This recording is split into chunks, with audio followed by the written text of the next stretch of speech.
guys. Welcome to the show. How's everyone doing? Make sure everything is sounding good on the live feed.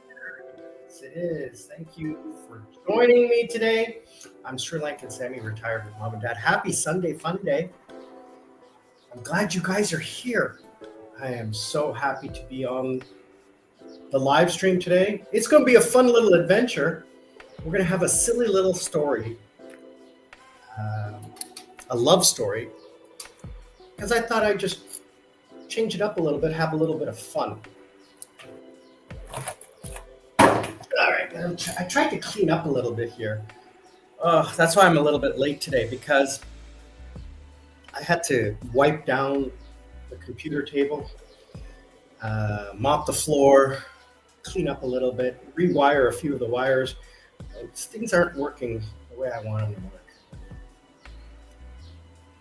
My OCD kicks in and I have to get it done before I start working again. Anyway, we're going to talk about this little love story. It's not about me. It's about somebody I knew in Korea. Oh man, maybe 15 years ago. So we're going to talk about that today. It is cold today. My goodness, it's like 26, 27 degrees outside. That is cold for me, okay? But I'm so glad it's cooled down, because it has been hot for the last little while. But yesterday it cooled down. I actually had to sleep with socks on yesterday. You know, I don't even have a pair of long pants other than jeans. I think I do have a pair of pants. I should find them, like pajama pants. I gotta find them. They're buried somewhere in my closet. Anyway, what else is going on? Again, guys, please remember that I'm going to do 2 videos Mondays and Fridays and a live stream on Wednesday and Sunday. Okay? So please join us for that. I want to make sure that if you guys are watching, please like, subscribe, comment. That is really, really important for the channel. Please, please, please comment. Speaking of YouTube, one of my favorite YouTubers has retired. If you guys watch YouTube a lot, you might have heard about Outdoor Boys. And this is a guy, really cool guy, really wholesome. He just goes on adventures. He lives in Alaska and he goes on adventures out. He has 3 boys and a wife. He's very religious, so he doesn't pontificate or anything, but his religion is there. Really nice guy, and his adventures are amazing. And he's got 14 million subscribers, and his videos get tens of millions of views. That guy's making good money. But he announced yesterday that he's going to take a step back from his channel because he feels that it is getting to the point where it might be getting too much for him and his family. They can't really go anywhere without notoriety. And he thinks that it's probably a better idea for him to help support his kids, who also want to be YouTubers. But I mean, his kids are like, his oldest is 12. So he wants to help his kids and help others. So I guess from the money he's earning from YouTube, he's going to do that. I wish I had that problem where I had too much notoriety. I just, I see a lot of my YouTube friends and they're doing well. I made the mistake of my channel. I still kick myself for doing this, is hiring the wrong manager who screwed up my channel and put a bunch of crappy subscribers on here. I'm going to say that about 4,000 of my subscribers are all fake bots. I wish I could delete them, but I can't. The only other option I have is to start a new channel, and I really don't want to do that. The amount of work to start a new channel is just insane, and I'm monetized. So I know I could get monetized pretty quickly because you guys are huge supporters. I love it. I mean, my friend Lady Sarah, she has a channel, and her channel is way more views than mine. but her average view time is 30% of mine. You guys watch my videos all the way through. I love that. I love it. Thank you so much. I mean, it's amazing how long you guys watch my videos. And I appreciate that. Really do. I thank you. Okay. I guess you're bored and you have nothing else to do. But no, seriously. I really, truly appreciate it. You guys, please comment. Let me know what you think of the videos, what you want me to talk about, what you think, or even just a smiley face. That will help the algorithm put my channel in front of other people like you who would be interested in my videos. Okay, so thanks again for that. So big news, I start a new job tomorrow. And because my visa is expiring in Korea, I don't want to work in Korea anymore. I don't want to get in trouble with the tax man. So in July, I will be ending my online work with the majority of companies I'm working with. I'm working with 2 American companies, which I'll continue working for. And they will pay me via Wise. They'll deposit directly into my Wise account, and that'll transfer and land in Sri Lanka. So I don't have to go through my Korean bank account anymore. So I don't want money going through my Korean bank account. I'm going to keep those accounts open, and I'm going to use them because why not, right?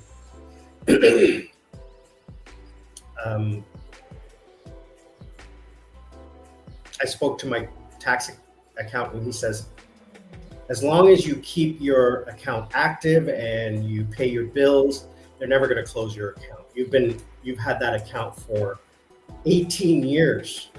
They're not going to close that account. And it's a good account. So, well, you know what? Honestly, I don't really need it after I stop working in Korea because I'm going to get a Sri Lankan credit card to pay for my stuff. And because I'm not earning money, I'm not going to be earning money in Korea anymore. I'm going to be earning money in US and UK now. So I'll be transferring money from those countries to my Sri Lankan bank account. I might as well get a Sri Lankan credit card and pay for my internet and my normal expenses, my flights and everything like that. So I've talked about finances before. You know, I will be 60 years old in 3.5 years, 3.5 years.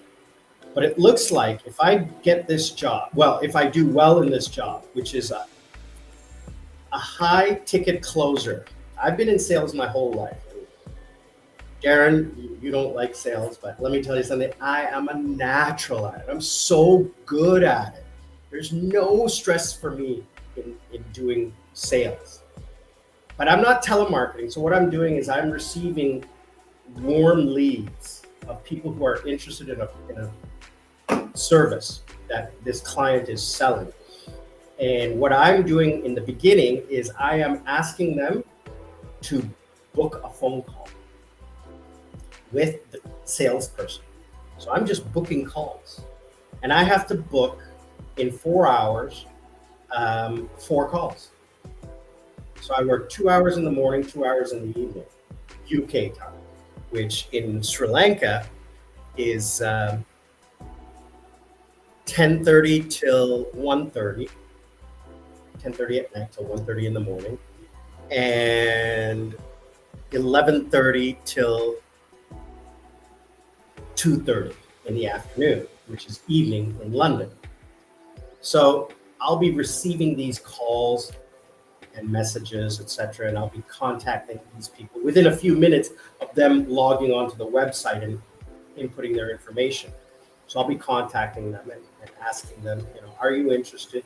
How can I help you? What information do you need? Well, if you'd like, all I need is a 30-minute phone call with one of our consultants, and we can see if this product is good for you. If they show up, I get paid. Now the pitch is about 15 minutes. So if I do 4 contacts an hour, 4 or 5 contacts an hour in 4 hours, that's 20 contacts. I can definitely get 5 to book a call or more. And the more I make, more calls I connect, the more I get paid, obviously. So it's not, there's no salary, it's pure commission. Now, once I get settled into the job and I get comfortable with it, which shouldn't take me long, I'll maybe move into sales, or maybe I'll stay with this because it's just less stress. Sales is a much higher commission, but there's more stress. Here, it's just simple. And I want to keep my life simple, so that's what I might do. Now, because of the money that I'm going to be making from this, I may just, I have a couple of things I'm thinking about. One, go on vacation in September for a month to Thailand, like normal, meet up with my friends, hang out with Anush, but I'll still work, okay? Or option 2, go and then stay in Philippines for 6 months until spring of next year and come back to Sri Lanka. Or go, come back, go to Thailand, come back, and then go to Thailand go to Philippines in spring, in February, and maybe stay there for a few months and then come back. Meeting up with Lady Sarah both times. Because if we do Philippines, we can do Cebu and Bohol, because I'll be staying in Cebu. Now, if I leave, it'll cost me about $1,500 a month in expenses. If I stay, it'll be about $200 to $500 in expenses. So that's a decision I'm going to make probably by the end of June. So the next 6 weeks. I went to the doctor yesterday, health update. So far, there's no report because I only got a referral and consultation.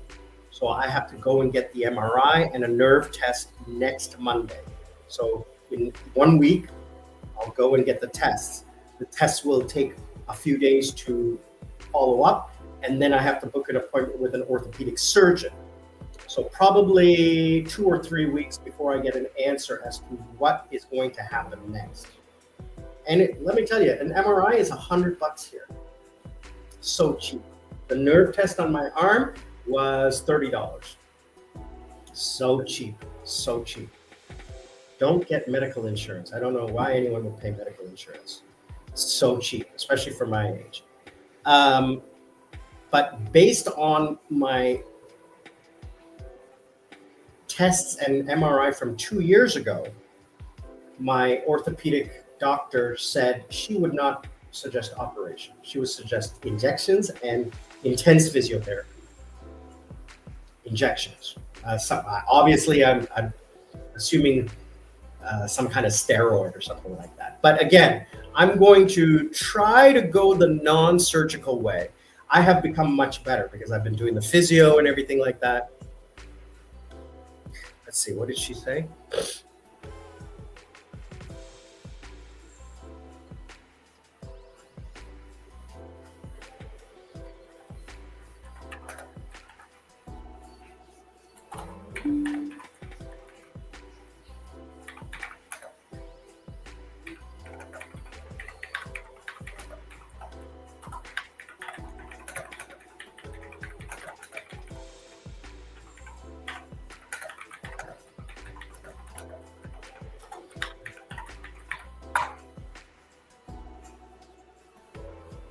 I just got another YouTube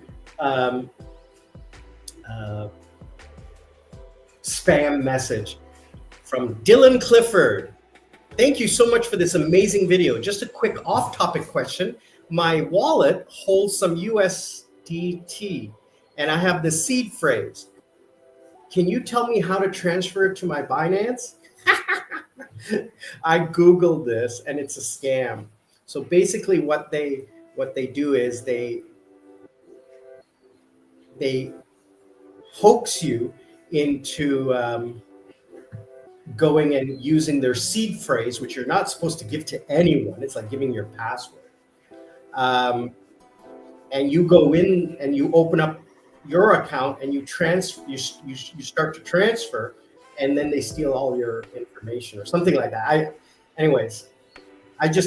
I love the fact that someone comments on my account because it continuously gets traction.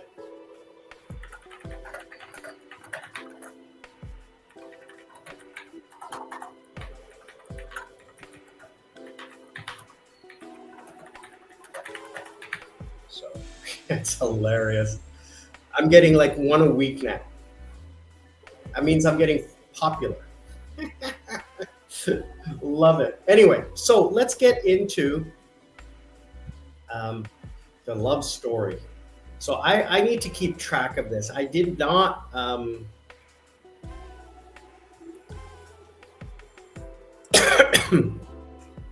Yeah, I was right. I just Googled it. It's steroids into the cervical.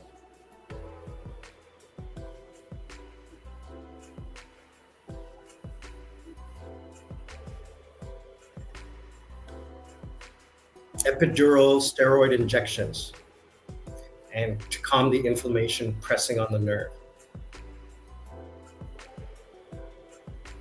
Still, if it means that it's just delaying surgery, I would rather just get the surgery now when I'm healthy and strong. Anyway, blood test came back pretty good. Obviously, I have some kidney and liver inflammation. I don't know why. I eat so healthy.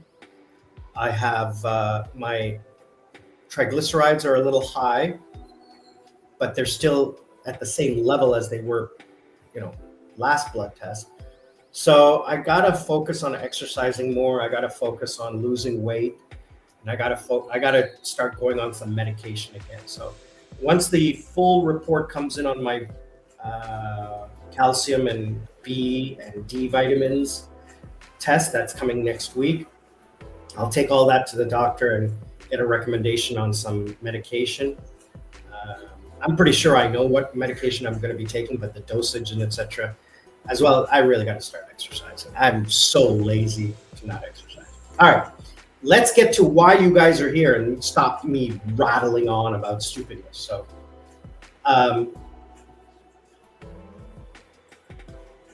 love story. So this is a story of a guy that I knew in Korea. So about 15 years ago. So let's just call this guy Jay. That's not his real name. Let me keep track of the names that I'm using. Let me write these down. All right.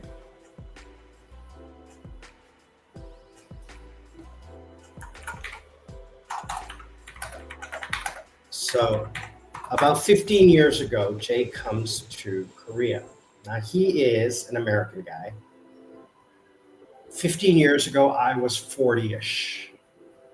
And he was just a tad older than me. He was about 45.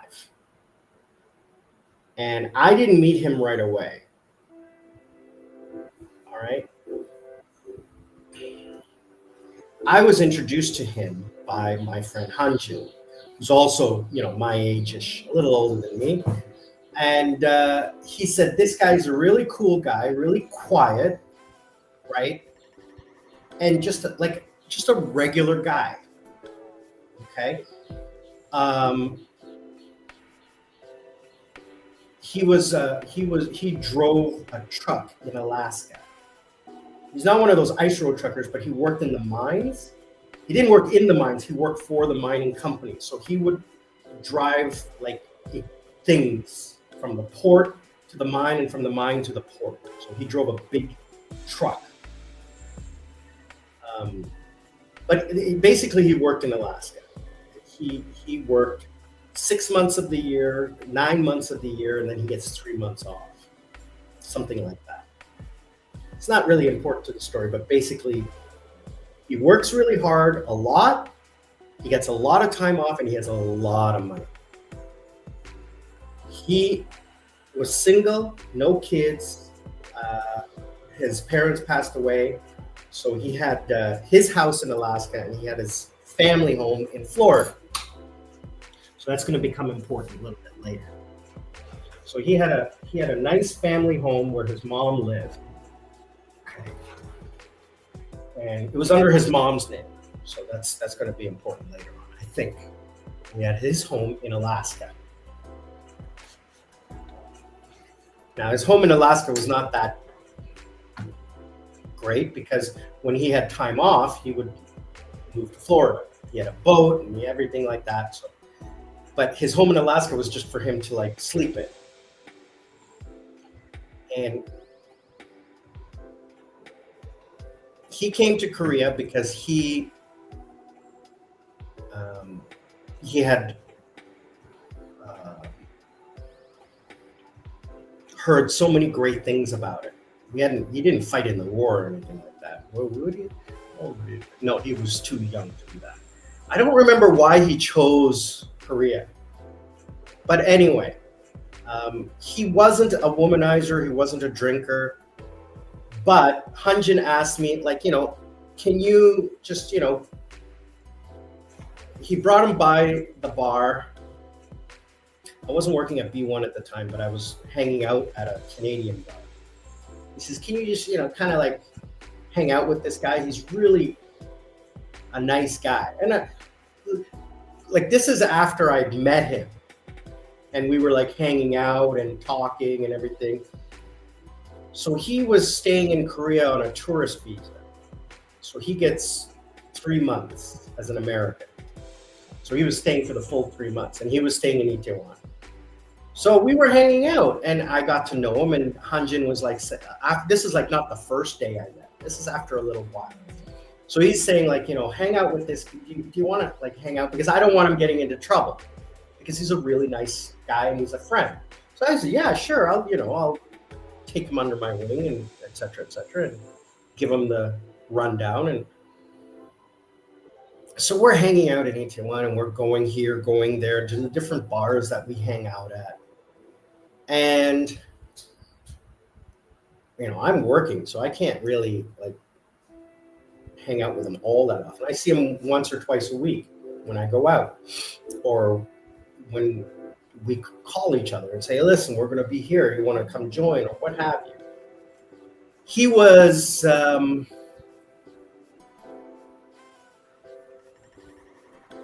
don't want to say generous, but he would always offer. And I mean, who doesn't appreciate that, right?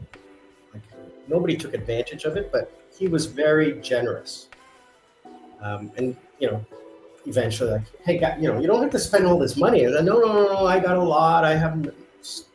And the story came out, like he wasn't showing off or anything like that, but he mentioned that he has no expenses. Like when he's living in Alaska and working, everything's paid for, right?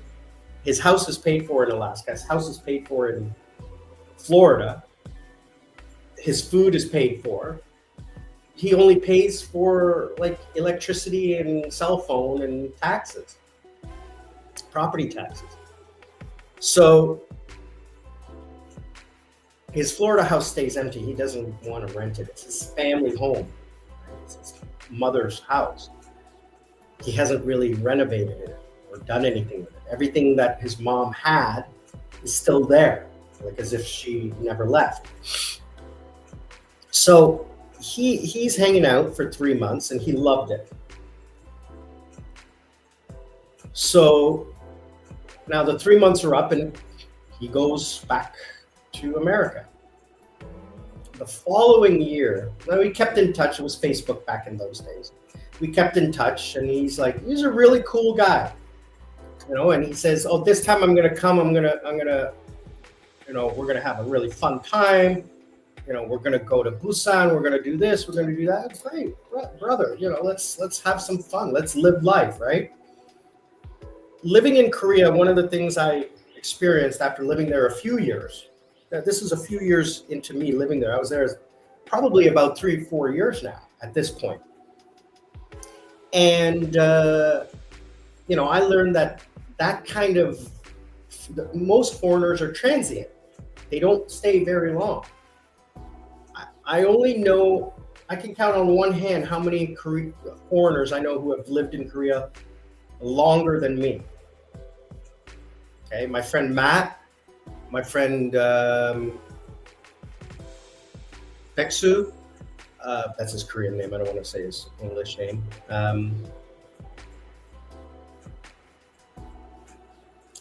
One or two others. And the only reason is because they got married and had kids. I don't know anyone who has lived there who is single.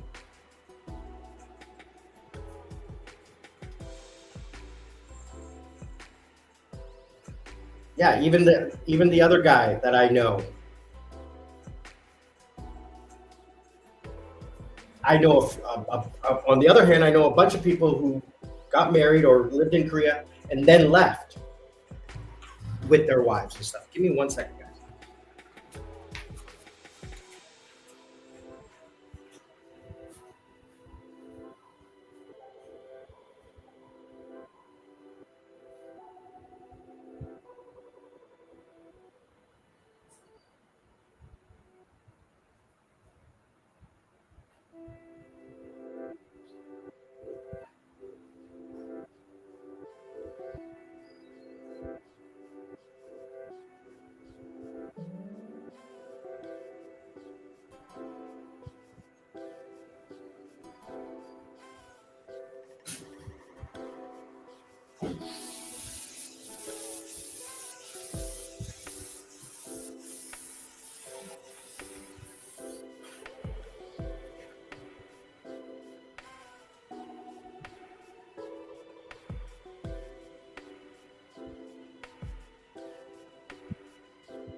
It's getting chilly. I have to close the window.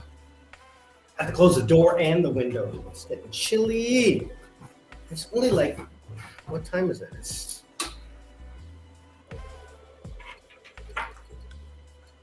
10:30 in the morning. Oh, after this, I'm gonna take a nap. I have a long day tomorrow. Now, my days are gonna be like 20 hours long, but I have a nice break in the morning where I can get like 4 hours of nap time. Anyway, so the second year that Jay came, he was a little more confident. You know that quiet guy that you always have in your circle of friends who doesn't get crazy, who doesn't drink, who doesn't smoke, doesn't do drugs, isn't that big of a womanizer, but it's just a normal guy. He was average looking. He wasn't an old man. He wasn't bald and fat. He was just an average guy, right?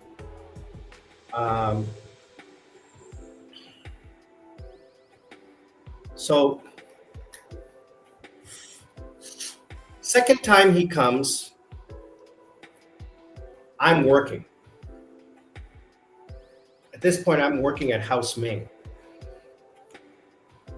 And he doesn't like hip hop. He doesn't like clubs. He likes bars. So I didn't hang out with him as much. Like we would meet up for dinner or whatever, hang out at home, have whatever. He came once or twice to the club. He didn't like it. Wasn't his ticket. So I didn't see him that much the second trip. But probably about halfway through his trip, he brings a girl by, a lady with him that he had met. Oh, great, brother. You're socializing. That's great. Nice lady, his age. Just maybe a little younger. She was probably late 30s. We'll call her Kay. Okay? Call her Kay. And she spoke English. reasonably well. And they seem to be getting along. She was very attentive to him. And after this had gone on for about a month, Hanjin comes to me and says, "Do you know her?" And I'm like, "No, do you know her?" He says, "Yes." I'm like, "Uh-oh." I know Hanjin, okay? I know him. If he knows a girl, then it's probably not good news, because of the lifestyle that he leads, right? So let's just say that she was a professional lady, turns out. Now, none of my business, none of my concern. I am not Jay's father or brother or whatever. I'm his friend. And I wouldn't even say friend, I was an acquaintance. Okay, so there's like people you kind of like, they look familiar. Then you have acquaintances who you have conversations with. Then you have friends. Then you have good friends. Then you have like friends who are like brothers and sisters. So Lady Sarah, Jasmine, Johnny, those are people, Anuj, those are people who are family. Okay. Good friends would be somebody like, you guys don't know who those people are, but I won't go into it. And then you have friends who you talk to on occasion. And then you have acquaintances who you don't even know their name, their last name. You might kind of remember their first name, but you know who they are by seeing their face. Anyway, he was between an acquaintance and a friend. You know, I'd been to his place, he's been to mine, we've had dinner together, that's about it. But because he was a cool guy. But this trip, you know, we didn't spend that much time together. This is the second trip. So I find out who she is. And I'm like, okay, whatever. I mean, he's going back home. Let him do whatever he wants to do. He's got 6 weeks left here. He's going back home. True enough, he goes back home. So I don't see Kay. I'm not in that circle of people. And anyway, she was from the southern part of Seoul. She wasn't from Italy. She was from the southern part of Seoul. And so now we come to the third year. The third year comes, and he's mentioning, "Oh yeah, I'm coming back, blah, blah, blah." But this time, we never see him. He spent his whole time down in the south of Seoul with Kay. Now here's where the story is now relayed to me, because I have no idea what's this is what was told to me, okay, by Hanjin. So Hanjin told me this. This is the third year. So he becomes smitten with this woman, Kay. And he, on his third trip, spent the entire time with her. He got a hotel, put her up in the hotel with him. Whether he knew what she did or not, I'm not sure. The third year, I don't think I spoke to him once. And again, it's not my place to kind of like say, you know, do you know what she does? It's not my place to say.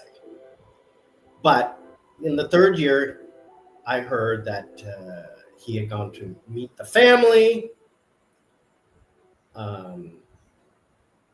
you know, gotten gifts for the family, gotten gifts for her. And at the end of the third year, third time, after the 3 months, he proposes. And of course, she accepts. So he goes back to Alaska. Now he hires a lawyer to bring her to the United States to get married. So now we're in year 4. He didn't come back to Korea, but he brought her to the United States. So in the US, I don't remember, I don't know the laws or anything like that, but I kind of like can figure it out.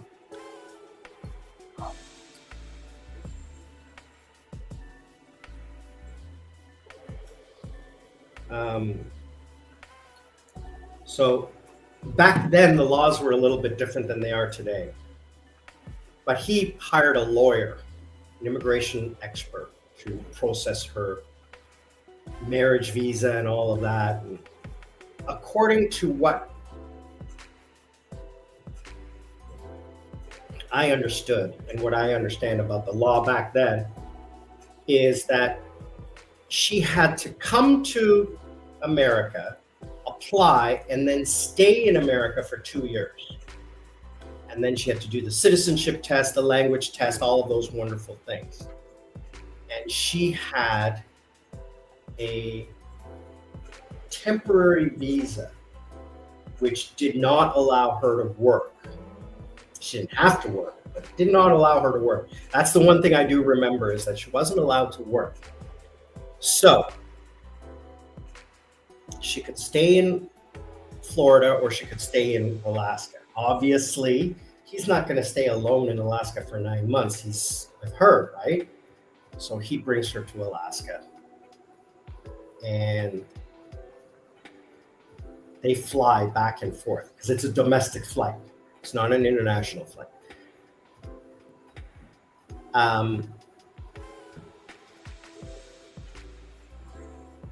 So here's where the story gets interesting. And this is the part that I wanted to talk about, the scam, right? So she is living with him in Alaska. Now, they live near the mining town. If anybody knows anything about mining towns, they're like old army towns where the services pop up outside of the camp. So you'll have your bars, your restaurants, your massage parlors, etc. And he goes to work at night, 12-hour shift, right? And when he comes home, he goes to sleep. Then he wakes up in the afternoon and they spend time together. But she's got all this free time to do nothing, right? In the daytime, she's got nothing to do. At night, she can't sleep because she has to be awake when he comes home. So she stays up. But what is she going to do? Well, she ends up meeting up with another Korean woman who's living in the same town. And she's got a spa. And, same language, same culture, they become friends. So now the spa is legit. So she starts working for them under the table, being reception and all that. And he's like, yeah, okay, just be careful. Don't tell anyone what you're doing because it's against your visa. So she starts bringing home a little bit of cash and showing, this is, he's like very proud of her.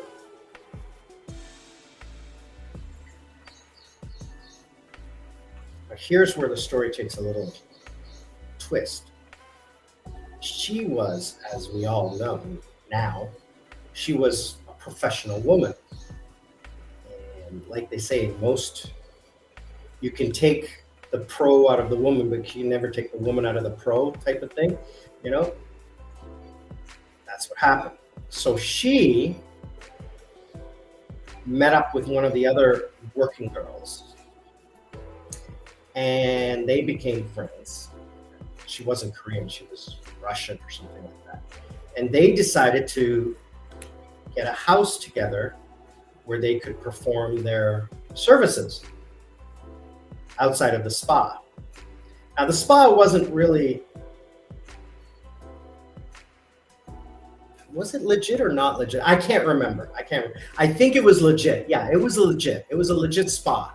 It was like, they would do shaving, haircuts, and they did massages. Anyway, yeah, the spa was legit. because the Korean woman who she had made friends with didn't know what she was doing. So Jay would go to work at like 6 or 7 at night, and he would say goodbye to his wife, and she would go off to what he thought was the spa to work till like 11 or 12, and then come home and wait for him when he came home at 6 a.m. Make him breakfast, he'd go to sleep, and then when he woke up at like 3 or 4 in the afternoon, they would hang out. So I think it was 1 or 2 years that this went on. And so I think this started in the second year. I'm not sure. So anyways, this was going on for at least a few years. Okay? Where she was making money hand over fist. Now it's all cash. She can't put it in the bank. She can't launder it. Because he knows she's only making like part-time work, a couple bucks an hour, right? So she starts bringing thousands of dollars. Like, where the hell are you getting this money, right? So somewhere this cash is being left. Now it's in Alaska, right? Where the heck is she putting it all? I don't know. So one year, they decide to, he decides to take some extra time off. And they got permission from immigration to drive from the US through Canada to Florida. So they had to traverse from Alaska to Washington State. So she was given permission for 48 hours of transit through Canada by immigration. Because instead of flying, they wanted to drive. So they rented a RV, packed their stuff, and went to Florida. This is how she got her money out of Alaska and got it to Florida.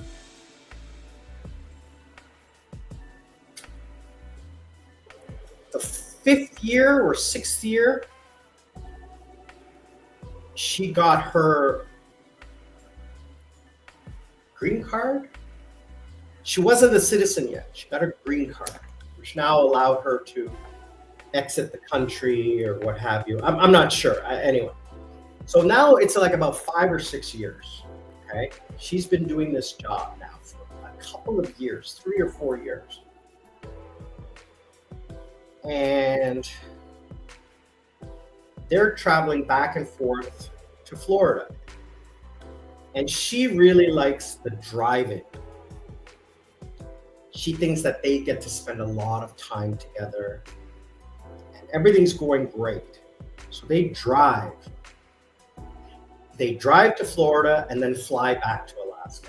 She likes the drive, she said. But, whatever. And you'll find out why in a moment. Why she likes to drive from Alaska to Florida, but fly from Florida back to Alaska. Why? So here's why. He's working one day, and his boss comes to him during a shift and says, "The police called. They need you to go to the station." It's about Kay. And he says, "Is she okay?" Yeah, she's fine. She's just been arrested. For what? I don't know. They just said you need to come down. So he goes down and he meets with the police officer, and there's immigration. And he finds out what she's been doing. And he is just like, what? I had no idea. I'm working. I don't know what she does at night. The house was not in her name. The house was in the other Russian girl's name. He had no idea what she was doing. He thought she was at the spa. She's putting like $50 on the table every couple of days. That's, what she's making at the spa. So the police say, "Can we search the house?" So, absolutely, I have no freaking idea. So they go search the house. He gives them permission. They search the house. They find a few $1,000s, like $10,000 or something. He's shocked, and they're like, "Do you know where she could have put the rest of the money? Because this is like a couple of years." He says, "A couple of years?" She's providing professional services. Figure, $100 a pop, 2-3 times a night, every night, 5 times a week for 2 years, 3 years. You figure out how much that is. And he's like, "No." Does she own any property? Or said, "No, like everything is mine. Like I have no idea who this woman is now. Like everything you're telling me is like 180 degrees from what I've known her. I know her as a demure, quiet woman who cooks and cleans my house." So, lost as to what happened. So he finally meets up with her in the jail, and she's crying and begging him to help her. And he's just like, "I don't know." But she goes, "It's not my fault. It was this other woman. She coerced me and everything like that." He's like, all right. He gets a lawyer.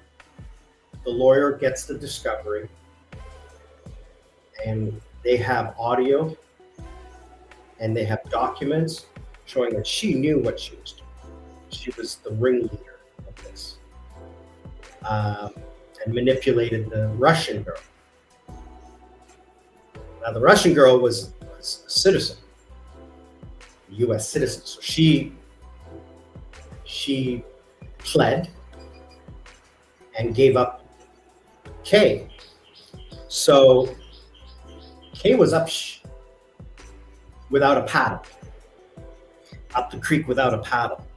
And Jay was just like lost. He did not know what to do. So he's talking with his friend, his best friend there in Alaska. And his friend is like, "Do you want her back after she lied to you about this?" And like it's not one time, it's years of this. And he's like, he didn't know. So he's like, she's calling him from jail. He's refusing to answer. He doesn't know what he's going to do. Eventually, so this, as far as I know, the story goes is that he did not support her with a lawyer or anything. And even in those days, immigration was very quick. You violate your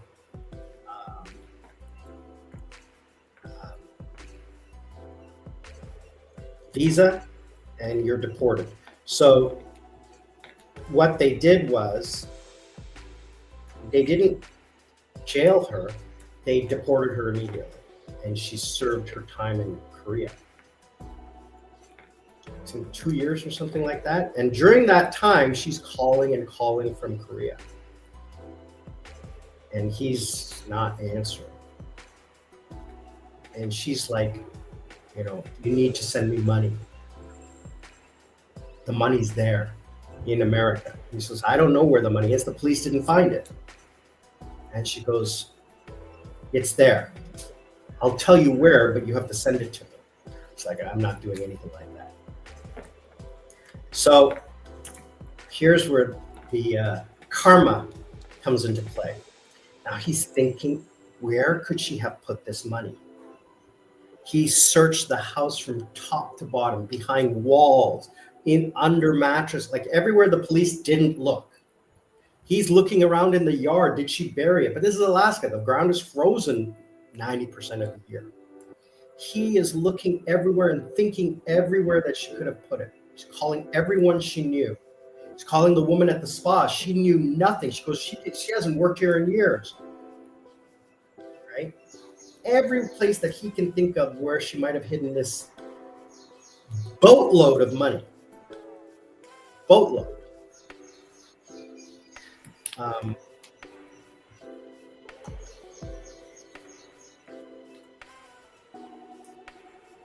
just figure out how much that would have been.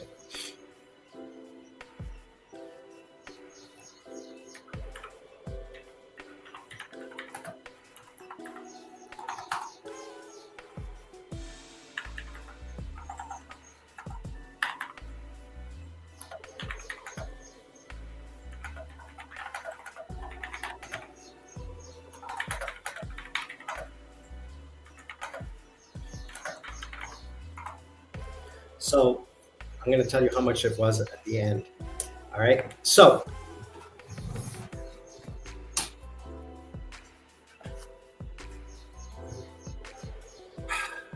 she gets out, and he's trying to figure out where the hell this money is.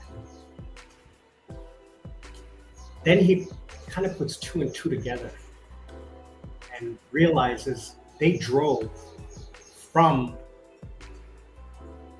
Alaska to Florida. Sorry guys, just give me 1 second.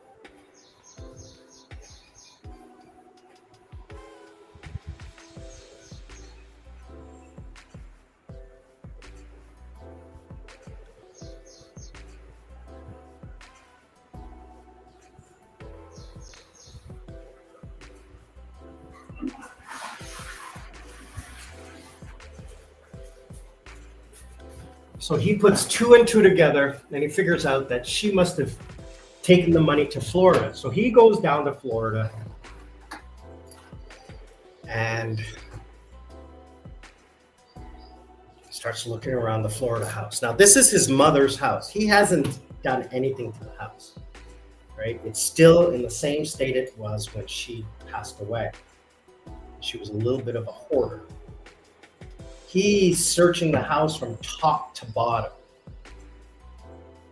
And he's like asked one of his friends in Florida to come and help him. And they're looking everywhere. They're looking in the yard.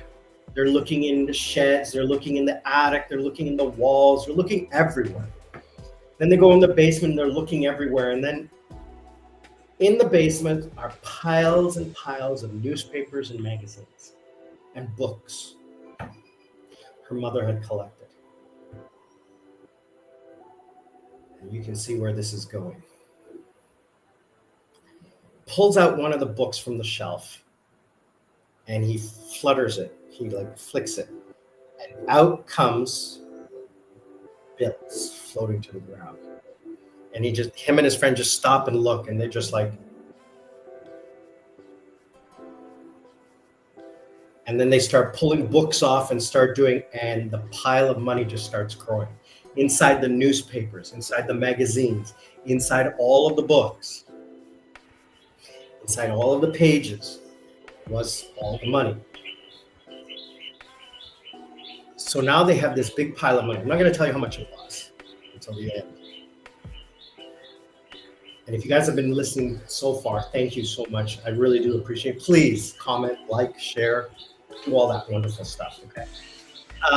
So they gather this pile of money, and now he knows. Like, he's like, she's going to come out. She's coming after this. She's been calling and coming after this.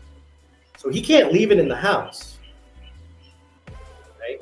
This is probably a month or so after she had been deported.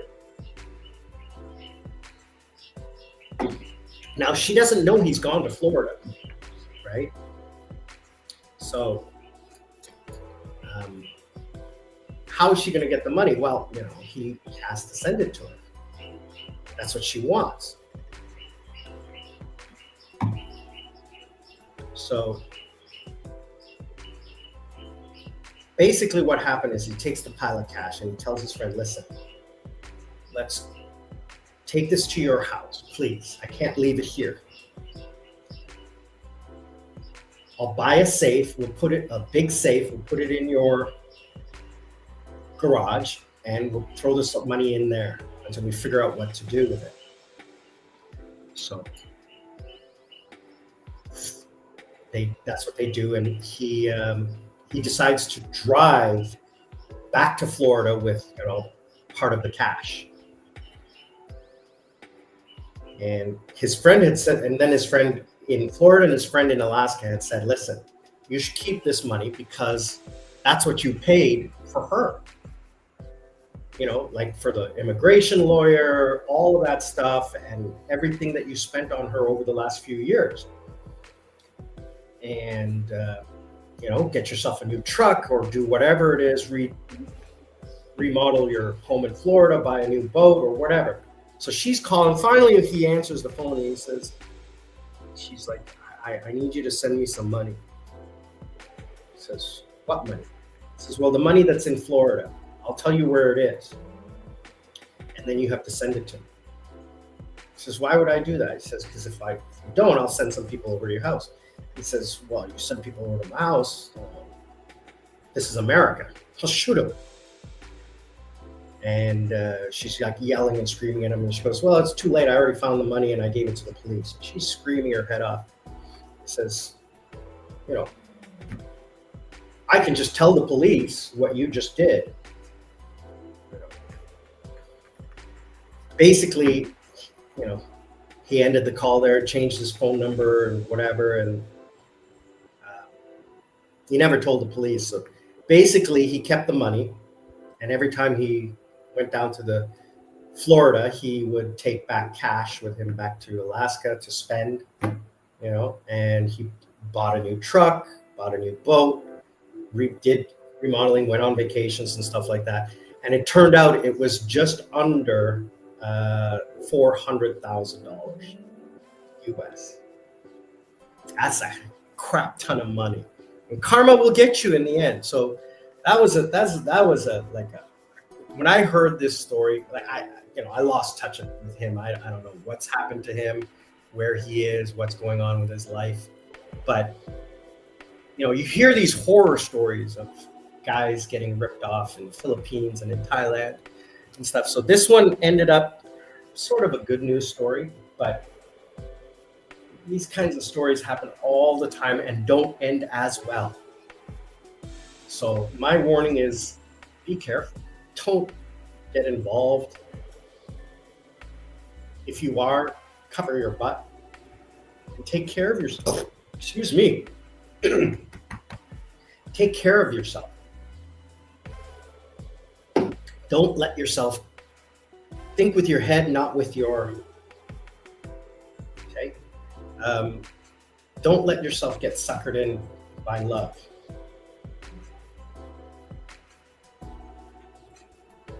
That'll never happen to me ever again. Well, it never happened to me at all, but I've seen what's happened to other people, and I don't want that happening to me. Every time I'm in Thailand, oh, come here, handsome man, I like you. Screw you. I've dated in Thailand and in Philippines. I could tell you stories. But that's why I travel with a lady friend now. I don't need to worry about all of that drama.